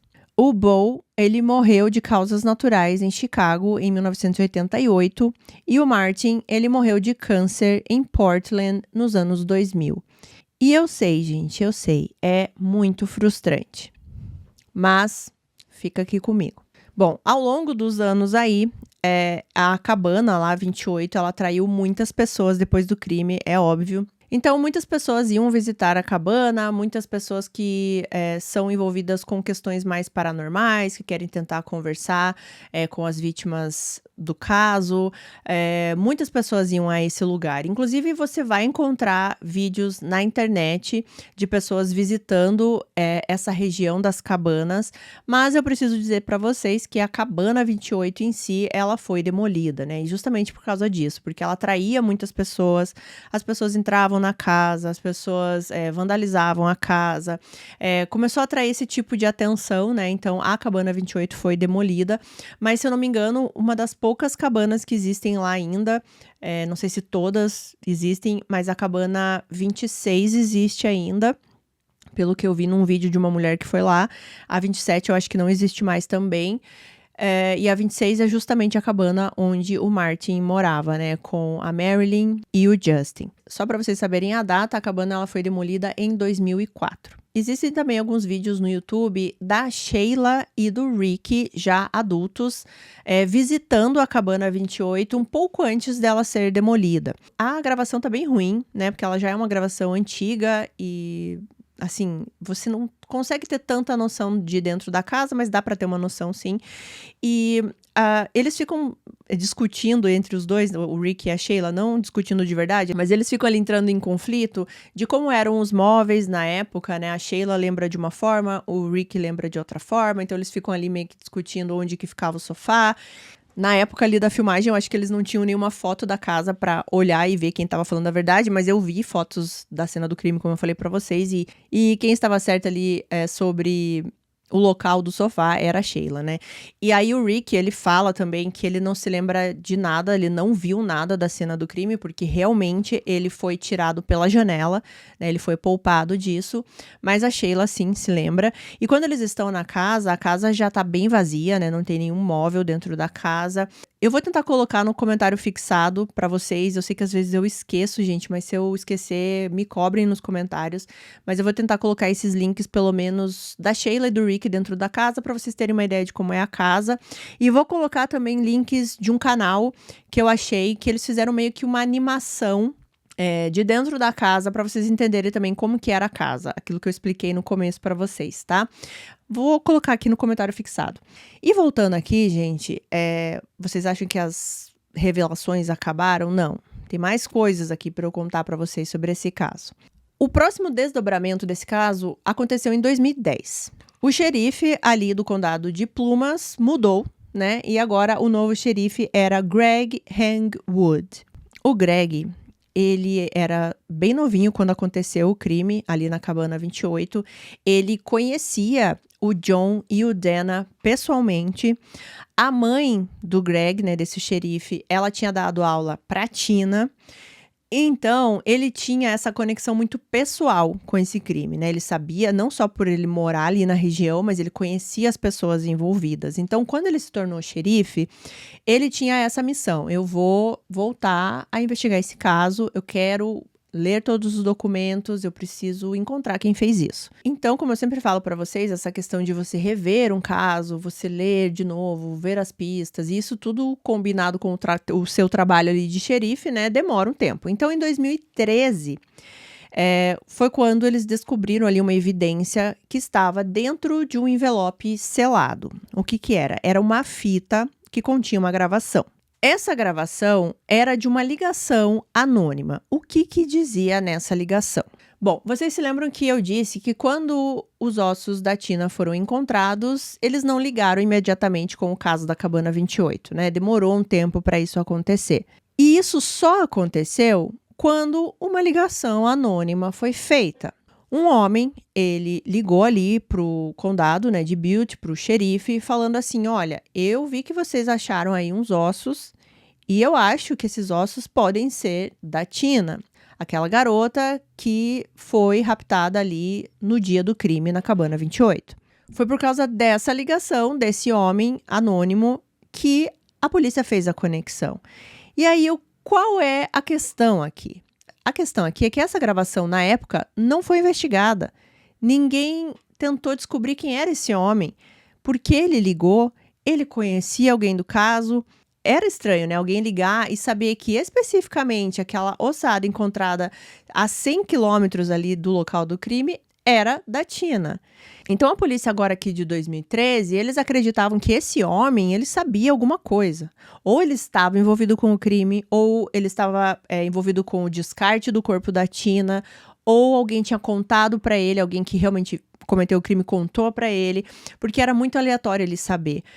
Mas também poderia ser uma pessoa que simplesmente deduziu que poderia ser. Olhem lá aquele caso. Será que não é aquele caso? Também pode ser. Só que o que fica é que essa gravação nunca foi investigada na época. E agora, aqui em 2013, essa gravação foi levada para análise. Mas não se sabe se algo saiu de tudo isso. E eu já vou dizer aqui para vocês que muitas coisas aconteceram, né? Depois aqui que esse xerife chegou para investigar esse caso. Mas tem muitas coisas que a gente não sabe se tiveram resultados.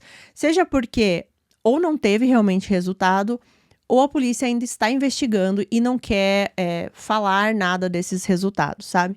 Só fiquem com isso em mente. Bom, mas o caso, então, da Cabana 28 foi reaberto oficialmente em 2016. E em março de 2016, 24 de março de 2016, um homem, ele estava com um detector de metais, passando esse detector em um lago ali na região de Cary. E ele encontrou uma coisa. Ele encontrou um martelo. Só que quando ele viu que era um martelo, ele falou: ai, o que eu vou fazer com esse martelo? E ele jogou de volta no lago. Quando ele voltou para casa dele, alguns dias depois, ele, por acaso, leu sobre o que aconteceu na Cabana 28 e leu que faltava um martelo. Então, quando ele pensou nisso, ele falou: nossa, será que esse martelo que eu achei é o martelo do crime? E aí, ele contactou a polícia. A polícia foi até esse lago, eles conseguiram pegar esse martelo novamente. E o mais impressionante aqui é que esse martelo correspondia exatamente com a descrição do martelo que o Martin disse que tinha sumido da casa dele, inclusive a cor do cabo do martelo. Os investigadores aqui, né, já em 2016, eles acreditavam que o local onde esse martelo foi encontrado era um lugar totalmente aleatório, não era um lugar que você perderia um martelo, né? É um lugar que alguém jogou esse martelo lá intencionalmente e muito possivelmente foi o culpado pelo crime. Depois de cometer o crime, ele jogou esse martelo no lago. Esse martelo foi examinado para ver se tinha ainda algum tipo de DNA, mas vocês imaginam que tantos anos embaixo da água ele estava completamente deteriorado e não tinha mais nada lá. Esse novo detetive aqui em 2016, ele declarou que existiam 12 ou mais caixas de evidências desse caso e que levava muito tempo, né, para analisar tudo que eles tinham ali, ver o que foi analisado, o que não foi analisado. E uma coisa que ele chegou na conclusão foi que, para surpresa de 0 pessoas, é que a investigação inicial foi muito ruim e que praticamente ele estava começando essa investigação do zero. Tá, mas o que mais que eles descobriram aí anos e anos depois? Vocês se lembram que eu falei que o Martin, depois de ele ser ali interrogado, passou pelo polígrafo, passou uns dias e ele saiu ali da região. Pois bem, nas evidências do caso, eles encontraram uma carta escrita pelo Martin nesse período que ele saiu ali da região. Essa carta era endereçada para a mulher dele, para Marilyn, ou ex-mulher, né? E essa carta, gente, é muito, muito incriminadora. Eu vou ler ela para vocês. Abre aspas. Eu paguei o preço pelo seu amor. E agora que eu comprei com a vida de 4 pessoas, você me diz que terminamos? Ótimo. O que mais você quer? Fecha aspas. E, gente, ele escreveu isso nessa carta. A polícia tinha essa carta na época, de alguma forma, não sei exatamente como, e eles não investigaram. Eles não foram atrás do Martin. A polícia perguntou para Marilyn sobre essa carta e ela disse que ela nunca a recebeu, mas ela confirmou que a caligrafia dessa carta era do Martin. Por algum motivo, gente, essa carta foi ignorada. Ela nunca entrou como evidência desse caso, a não ser agora, aqui em 2016. Bom, mas como se isso não fosse o suficiente, tem mais. Porque eles descobriram que o Martin, ele praticamente fez uma confissão também para o seu terapeuta. Logo depois que ele saiu ali da região de Cary, ele também foi para Reno. E lá existia um hospital que ele atendia veteranos de guerra. E justamente por causa do transtorno de estresse pós-traumático. Então, lá ele fazia várias sessões com terapeutas. E é dito que ele confessou para esse terapeuta que ele tirou a vida da Sue e da Tina, mas que ele não tinha nada a ver com as mortes do John e do Dana. Ele falou abertamente sobre a sua participação, talvez acreditando que esse terapeuta não pudesse falar nada para ninguém. Mas em caso de assassinato, isso não é aplicável. E é dito que esse terapeuta ele foi até a polícia para dizer o que aconteceu, para dizer o que ele tinha ouvido, mas os investigadores da época também descartaram essa informação. Eles pensaram, isso deve ser boato. Ele não deve estar falando coisa com coisa, deve estar louco. Fica cada vez mais claro aqui para a polícia de 2016, né, que muitos fatos, muitas evidências foram negligenciados. Ninguém foi atrás dessas informações. O Martin, ele também disse nessas confissões ao terapeuta que ele acreditava que a Sue estava fazendo a cabeça da Marilyn para ela se separar dele. Esse terapeuta também disse que o Martin não demonstrou nenhuma emoção quando ele falava sobre a Sue, mas que ele se mostrou bastante incomodado quando ele falava da Tina. Aparentemente parecia que a Tina não era para estar envolvida em tudo isso, mas ela foi uma testemunha e ele teve que lidar com isso. E nessa confissão, digamos aqui, entre aspas, que ele fez pro terapeuta, ele fala só que tirou a vida da Sue e da Tina, né?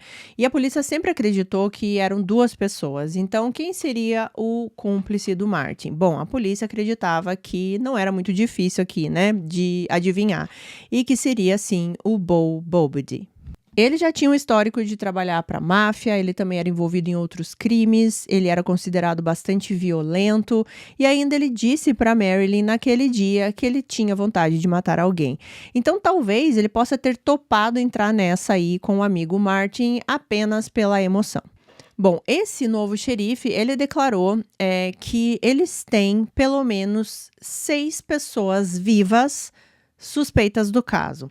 Esses suspeitos podem ser pessoas que participaram, pessoas que ajudaram depois, que ajudaram antes, ou pessoas que têm informações importantes. Só que nada disso foi revelado. Na verdade, o último desdobramento desse caso aqui foi em 2018, quando eles encontraram DNA em uma das fitas, né, dos esparadrapos ali da cena do crime.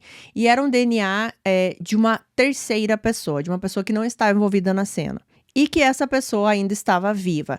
Só que assim, isso pode ser realmente que aconteceu, né? Encontraram um DNA de uma pessoa que está viva ainda, mas pode ser de uma pessoa que entrou na cena do crime, uma pessoa que investigou na época, já que tudo foi feito de uma maneira assim tão largada, né? Não tiveram cuidado nenhum.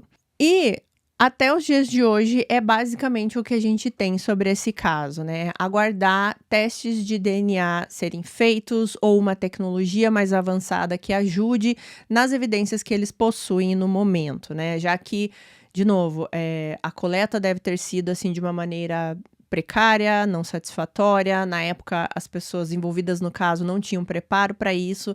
Então, a gente tem que analisar que as evidências que eles têm já são bastante precárias, né? Que mesmo que eles tenham uma super tecnologia, talvez não seja o suficiente. Mas é nesse momento que estamos nesse caso. Desde que esse xerife pegou, a última informação que temos é dessa fita, mas o que dá para entender em algumas reportagens que eu li é que testes estão sendo feitos, sabe? E que, por exemplo, assim, se eles forem usar árvores genealógicas, né? Usar genealogia genética, que a gente sempre vê resolvendo casos, isso também é uma coisa que demora, porque é uma pesquisa muito profunda, muito detalhada. E eu espero muito que essas evidências ainda estejam sendo investigadas, testadas, para que a gente saiba o que realmente aconteceu ou para confirmar as suspeitas que existem em cima do Martin e do Bo. A família espera por isso, como eu falei, a Sheila tem entrevistas dela agora já adulta, né, falando sobre isso, e ela até inclusive falou uma frase, deixa eu ler aqui para vocês, eu tinha deixado no final, mas eu já vou falar agora. Ela falou o seguinte, abre aspas, finalmente tem alguém que se importa. Nos últimos 3 anos, ele fez mais do que o gabinete do xerife do condado de Plumas fez nos 32 anos anteriores. Fecha aspas. Ela falou essa frase em 2013, se eu não me engano, quando o xerife novo, né, estava ali reanalisando todas as evidências. Bom, mas então vamos às teorias. Eu vou trazer aqui as 3 principais teorias que eu encontrei nas fontes, tá? E aí vocês escrevem nos comentários a opinião de vocês. Eu também vou falar a minha opinião, obviamente, então vamos lá. Bom, existe a teoria de que foi algo aleatório. Uma pessoa ou mais entrou na casa, essas pessoas poderiam estar vigiando a casa em algum momento ou apenas estavam na região e resolveram entrar na casa. Isso é possível? Sim, eu já contei casos assim, principalmente casos de SK, né? Só que aí seria uma pessoa só que entravam em casas aleatórias, eles vigiavam alguns dias a casa ou vigiavam ali no mesmo dia, entravam na casa simplesmente pelo horror, pela violência, por tirar vidas. Isso é possível. E o filme que eu falei pra vocês, Os Estranhos, lá é muito baseado nessa teoria. Mas o que me pega nessa teoria é que se uma pessoa entrasse na casa para fazer tudo isso pela excitação de tirar vidas, porque deixou os 3 meninos no quarto. Essa pessoa não viu, ela não foi checar, porque aparentemente foram checar se a Tina estava dormindo, né? Tinha sangue na maçaneta da porta do quarto dela. Então, por que não fez a mesma coisa no quarto dos meninos? Então, é um pouco estranho isso, assim, da pessoa que entrou aleatoriamente para tirar várias vidas e deixou 3 crianças lá. Existe a teoria de que o alvo era a Tina. Então, a pessoa entrou na casa achando que talvez só teria que lidar com a Sue, mas aí a Sue lutou e também os meninos podem ter chegado no momento ali da ação. Então, a pessoa teve que lidar com os meninos também e depois levou a Tina. Então, essa pessoa poderia, por exemplo, estar vigiando a casa, vigiando a Tina, viu que ela não dormiu fora de casa ou algo do tipo. Mas o que é estranho nessa teoria, pra mim, é a pessoa escolher sequestrar a Tina sabendo que teriam outras pessoas na casa, né? Mesmo que ela achasse que fosse só a mãe, por exemplo. Existiriam outros lugares para essa pessoa sequestrar a Tina, né? Quando ela estivesse indo para a escola, voltando da escola, quando ela estivesse na rua, qualquer outro lugar. Isso seria mais fácil também de verificar se a gente soubesse exatamente o que aconteceu com a Tina a partir do momento que ela foi retirada da casa. Mas, infelizmente, a gente não sabe. E essas 2 teorias também, para mim, se tornam mais difíceis de acreditar porque existem todas as outras evidências contra o Marty e o Bo. Em nenhuma dessas teorias aqui, aquelas evidências entram. Então, existe a versão de que o Marty e o Bo que cometeram esse crime.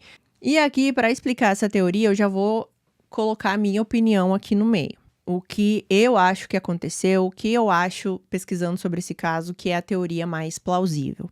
Mas, gente, eu quero deixar bem claro, isso é uma teoria, é um achismo meu do que eu acho que aconteceu. Não é uma verdade absoluta, eu não tô falando pra vocês concordarem comigo, tá? Então vocês escrevem aqui embaixo, pode discordar, pode falar que eu falei besteira, quer dizer, mas fale com educação, por favor, né? Porque eu tô sendo educada aqui com vocês. Então vamos lá, o que eu acho que aconteceu nessa teoria de que o Martin e o Bo cometeram esse crime. Eu acredito sim que o Martin estava cultivando esse ódio em cima da Sue. Eu já contei um caso que era basicamente isso, o cara tira a vida da amiga, da esposa, porque a amiga estava aconselhando a esposa a terminar. Então isso já aconteceu em casos que eu contei aqui, eu não lembro exatamente dos nomes, mas eu vou colocar o thumb aqui para vocês verem, foi exatamente isso. Então eu acredito que isso é bem possível. Se a gente analisar a carta que ele enviou para a esposa depois de tudo, mostra que ele era completamente desequilibrado emocionalmente e que o casamento, mesmo sendo algo muito ruim, já falido, era muito importante para ele, mesmo que fosse algo, sei lá, de posse ou algo do tipo. E nos olhos dele, a Sue estava ajudando a acabar com isso. Ele pode ter proposto para o Bo para ajudar nesse plano aqui em tirar a vida da Sue. Pelas características que eu já falei para vocês, eles já se conheceram num lugar onde os dois estavam tratando a raiva, né? O Bo tinha esse envolvimento com a máfia, com outros crimes, parecia ser bastante violento e então parecia ser uma pessoa assim que tinha muitos sentimentos pelas outras pessoas. E então ele concordou com isso. Porém, eu não acho que eles planejaram tanto assim. Eles não planejaram, eu acredito assim, muitos dias antes. Pode ser algo que eles escolheram nesse dia. Existe a questão das roupas que eles usaram, né? Eles podem realmente ter pensado ali naquela noite, assim, ó. Hoje a gente vai fazer isso, né? Então vamos com aquelas roupas diferentes para as pessoas verem que a gente tá lá. Ou o que eu falei que eu tinha pensado no meio do vídeo, pode ser até uma ideia, assim, gente, meio que doida. Mas como o Bo, ele fazia parte da máfia, e a máfia é conhecida por ter esses homens de terno e colete, sempre bem arrumados, e talvez eles pensassem nisso nesse dia, tipo, a gente vai cometer um crime como mafiosos, então vamos vestir essas roupas, não sei, isso é uma coisa que eu pensei aqui, pode ser doideira. E então, depois que eles beberam lá no bar, eles decidiram, pronto, é agora que a gente vai cometer esse crime, é agora que eu vou tirar a Sue do meu caminho.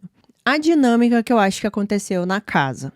E, inclusive, essa dinâmica, eu acho que aconteceu sendo eles culpados ou não, sendo outras pessoas também, eu acho que a dinâmica foi a mesma. Eu acho que quando a pessoa entrou na casa, a Tina já estava dormindo, as crianças também no outro quarto, e só estava a Sue na casa, e muito provavelmente, eu acredito que os meninos não tinham chegado na casa ainda. Então, eles atacam a Sue violentamente. Nesse mesmo momento, eles já a amordaçam, né? Ela foi encontrada, né, com calcinha dentro da boca, ainda tinha uma bandana e muitas voltas de fita. Então, por mais que ela gritasse, o som não ia sair. Então, é por isso que talvez ninguém escutou nenhum grito. Mas a Sue, de qualquer forma, ela começou a lutar com esse agressor ou esses agressores. É por isso também que talvez já tivesse sangue no chão e ela pisou. Ela tentando lutar, ela se feriu, né? Por isso que ela tinha esses ferimentos defensivos. E possivelmente ela já foi também amarrada. Então, essa ação toda aqui seria muito fácil quando existem dois homens e uma mulher. Eu não sei qual era a estatura da Sue pelas fotos, parece que ela era assim uma mulher mais delicada, mais pequenininha. Então, se a gente for comparar com os outros dois homens suspeitos nesse caso, né, não fica difícil da gente imaginar como foi fácil para eles a dominarem. E eu acredito que os meninos podem ter chegado meio que nesse momento e quando eles chegaram, eles já foram rendidos. Lembrando dos horários aqui, os meninos foram vistos 10h30, pedindo carona para voltar para Katie. E a última vez ali que o Bo e o Martin foi visto foi pela Marilyn, na casa ali mesmo, né, cerca de 11 da noite. Então pode ser assim que eles ou chegaram no mesmo momento, ou os meninos chegaram depois. Mas, de alguma forma, eu acredito que esses meninos foram rendidos. Eles podem ter sido rendidos por essa arma de chumbinho que foi utilizada na Sue, inclusive, né? E os meninos terem achado que era uma arma de verdade. Eles viram também o estado da Sue, como ela estava, então talvez por isso que eles não gritaram e eles apenas obedeceram o que esses homens falaram e eles logo foram amarrados. Mas os meninos também poderiam estar na casa, né, quando esses homens entraram e eles também foram rendidos todo mundo junto ali, né? A gente não sabe também se esses homens poderiam estar usando alguma arma de verdade, né? Ou só aquela arma de chumbinho. Não tem como saber, porque eles podem ter levado ali da cena, né? Nada foi encontrado. De alguma forma, eu acho que esses meninos, eles não reagiram por medo e por verem o que estava acontecendo com a Sue. O Dana, ele já era um menino de 17 anos, né? Não era um menino fraquinho, nem nada do tipo. E o John, ele tinha 15. Então, eu acredito que, de alguma forma, eles foram já amarrados justamente para não ter nenhum tipo de reação ou de luta. E quando eles estavam amarrados, foi quando esses agressores tiraram a vida dos 2 meninos, né? Com eles amarrados, não podendo reagir. Pode ser que, em algum momento, esses homens tiveram a intenção de abusar sexualmente da Sue, por isso que ela estava despida, né? E por algum motivo eles não fizeram isso. Pode ser que eles tiveram esse ato também para amedrontar mais ainda a família, para mostrar que eles eram pessoas violentas. E os 3 meninos no quarto, né? Eles não foram atacados, não ouviram nada. Como explicar? Bom, ao meu ver, eles realmente podem não ter escutado nada, até porque eu acredito que as vítimas foram ali silenciadas muito rapidamente e porque não teve grito, não teve nada assim muito forte para as crianças acordarem. Se a gente for imaginar que eles foram atacados com martelos também, uma pancada na cabeça que aconteça da maneira correta, já faz a pessoa desmaiar e ela não vai gritar e ela não vai gemer, e eles já tiraram a vida dessas pessoas em seguida. Eu não acho, assim, muito impossível não ter acontecido nenhum grito, tá? Ou pode ter acontecido um ou outro, mas não foi suficiente para acordar as crianças. Normalmente, criança não acorda tão facilmente depois que ela pega no sono também, né? Então tem isso. Mas se a gente for pensar que o Martin é um dos culpados, eu penso que ele não iria atacar o filho da esposa dele. A esposa que ele estava ali tão preocupado em continuar o casamento com ela. Na verdade, ele estava ali para tirar a vida da Sue, porque ela estava atrapalhando o casamento dele. Então, por que ele ia atacar o filho da mulher que ele dizia que amava? Ele, obviamente, sabia que o menino estava ali na casa, né? Então, ele já tinha esse cuidado. E se o Justin, né, o enteado aqui do Martin, né? Se ele realmente viu o que aconteceu e ainda viu que era o padrasto que estava fazendo tudo aquilo, é mais uma razão para a gente pensar que ele pode realmente ter tido esse mecanismo de defesa aí do cérebro, de ter transformado o que ele viu em sonho. Bom, as crianças não acordaram, mas a Tina acordou em algum momento. E o que eu acredito que aconteceu foi o seguinte: a Tina, ela pode realmente, como o Justin disse que sonhou, ela pode ter ido até a sala para ver o que estava acontecendo, viu o que estava acontecendo e voltou para o quarto, tentou fechar a porta, alguma coisa assim. Só que aí essas pessoas foram atrás dela, depois que viram que ela era uma testemunha. Como o Martin talvez não tivesse pensado nessa possibilidade, que ele teria que tirar a vida da Tina também, ele ficou sem reação nesse momento, então ele resolveu tirar a Tina dali para ela não ser uma testemunha, para ela não falar o que aconteceu, e depois ele tirou a vida dela de alguma forma.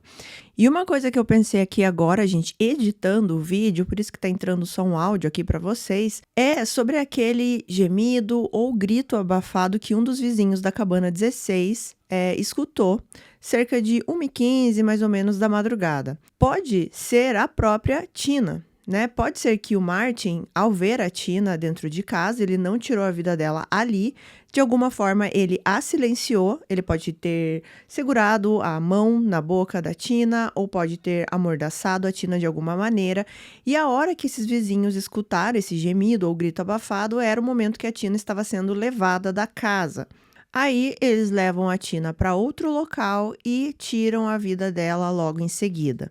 E lembrando aqui da confissão que ele fez para o terapeuta, ele fala, né, que ele não era responsável pelas mortes do John e do Dana. E para mim, numa análise minha aqui, me faz pensar que talvez a ideia inicial do Martin era entrar na casa e tirar a vida apenas da Sue.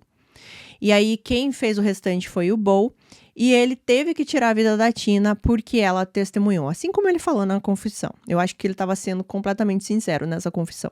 Então, depois que eles fazem tudo isso, que não deve ter demorado muito tempo, eu acho que foi algo até rápido. Depois disso, ele pode ter descartado o corpo da Tina, ou pediu para alguém descartar. A gente também não sabe se, por exemplo, ela já foi descartada já direto no lugar onde ela foi encontrada 3 anos depois, ou se ela foi movida para lá depois, então são detalhes que também a gente não sabe. Mas de qualquer forma, ali por volta das 2h30 da manhã, eles voltam para a cabana 26 e é quando eles são vistos pela Marilyn. E vistos queimando algo ali no fogão a lenha, que pode ter sido a roupa ou qualquer outra evidência. Mas é claro, essa é uma teoria, um achismo aqui, sobre a versão de que o Martin e o Bo cometeram esse crime. Bom, para finalizar, eu acredito muito, tenho muita esperança que esse caso um dia vai ser resolvido. Infelizmente, eu realmente acredito que os culpados já não estão mais vivos, eles não verão a justiça. Mas mesmo assim, é importante que o caso seja fechado. Eu acho muito difícil existir outro suspeito ou uma outra teoria assim que o Martin não esteja envolvido, pelo menos o Martin, né? Tem muita coisa ao redor dele, a carta, o que ele falou pro terapeuta, e eu espero muito, assim, que a tecnologia, DNA, sei lá, tudo que a gente sempre vê aqui na atualidade em resolvendo vários crimes e crimes muito antigos, que isso aconteça nesse caso também. Hoje, esse caso já está há 43 anos sem solução. E eu espero muito que os irmãos, né, sobreviventes aqui, a Sheila, o Ricky e o Greg, eles tenham esse fechamento. Eu quero muito saber a opinião de vocês. Eu espero que eu tenha sido clara aqui na minha teoria, se bem que é só uma teoria também, né, gente? Eu espero que eu não tenha esquecido de falar nada pra vocês, porque esse caso realmente ficou na minha cabeça aqui. Eu fico tentando pensar em possibilidades, em dinâmicas de como aconteceu, mas às vezes a gente esquece alguma coisa, alguma evidência. Então, escrevam aqui os pensamentos de vocês, escrevam o que vocês acham que pode estar certa na teoria aqui que eu contei por último do Martin e do Bo, o que pode estar errado. Qual é a percepção de vocês? Vamos discutir essas teorias aqui no comentário de uma forma saudável e de uma forma enriquecedora. Na internet, se você for buscar sobre esse caso, você vai ver outras teorias, só que são teorias já baseadas em fofocas, e aí eu já acho que são teorias que são fomentadas aí para causar o caos apenas e não tá baseado assim em muita coisa concreta. Eu espero muito, muito que eu ainda traga uma atualização desse caso aqui para vocês, que ele seja resolvido em algum momento. E é isso pro nosso Domingo Não Resolvido de hoje. Eu espero muito que vocês tenham gostado aqui do vídeo, do nosso cantinho aqui de hoje. Para você que ficou aqui até o finalzinho, muito, muito obrigada. Isso é muito importante pro canal, tá? Que vocês assistam o vídeo inteiro, que vocês interajam de todas as maneiras aqui no vídeo, mas é muito importante que vocês assistam o vídeo todo, tá? Isso é muito importante pro YouTube e para ele começar a recomendar o meu canal novamente, porque aparentemente ele desistiu de recomendar meu canal, gente. Vou fazer essa reclamação aqui no final para quem fica. Eu fico um pouco preocupada, mas ao mesmo tempo eu tô aqui por vocês. Vocês que estão aqui no canal, que vocês que me assistem todas as terças e os domingos também, ou quando eu posto vídeo. Então eu estou aqui por vocês, mas é claro, a gente sempre quer crescer, né? Então eu conto sempre com o engajamento de vocês. Assistam os vídeos até o final, comentem, compartilhem.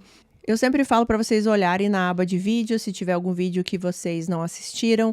Eu tô criando playlists também aqui no canal. Eu criei uma playlist só de casos de SK.